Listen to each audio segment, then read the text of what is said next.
Let's get the latest from the Independent Commission for Infrastructure, or ICI. Of course, straight from our mobile journalist, Arles de los Santos. Arles, ang atin chismoso sa ICI. Ano bago dyan, Arles?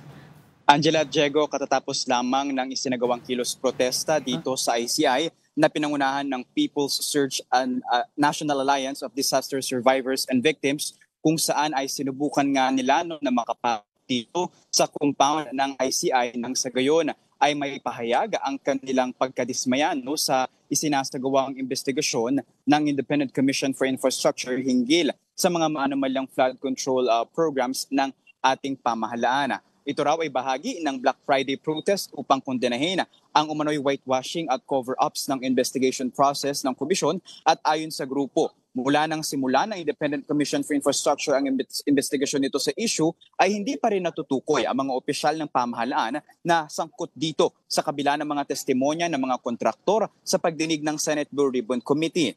Ang kanilang panawagan ay ang immediate na disclosure ng lahat ng ebidensya and findings nito sa publiko, at ang pananagutan ng mga opisyal na nasasangkot nga dito, kagaya na lamang ng mga kung sino man daw ang nakasagawa ng misconduct mula sa pinakamataas hanggang pinakamababa na ahensya ng ating pamahalaan.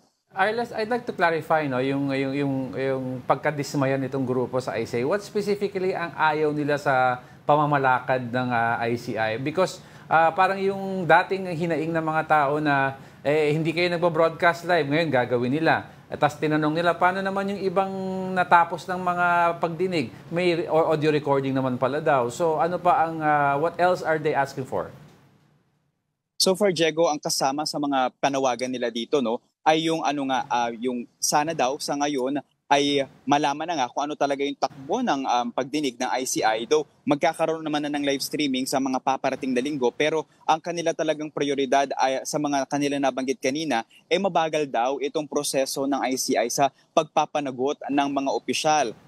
Kung matatandaan natin na noong September 21 rally ay nagsagawa ng malawakang kilos protesta patungkol dito sa anomalya ng korupsyon at mga iba pa na irregularidad sa mga programa ng pamahalaan, kung saan ilan sa mga individual at mga paaralan ay ipinasabina na para pagpaliwanagin pati ibang mga grupo. Pero daw itong mga kontraktor nasa kabila ng mga pahayag at mga testimonya ng ilang mga kontraktor sa Senate Blue Ribbon Committee hearing ay wala naman daw na ipatatawag. Bukod pa dyan, yung mga personalidad daw na nakaupo dito sa ICI ay mahalaga daw tingnan kung sino daw ba yung nag-appoint sa mga ito at paano nga ba ito pinili. Kaya bukod sa kanilang panawagan na mas pabilisin at panagutin yung mga investigasyon dito sa ICI, ay maaari na magkaroon din ng partisipasyon o pamumuno ang taong bayan o yung general public, mga grupo at mga abogado na mas baka sisilip nga sa isinasagawang investigasyon ng ICI.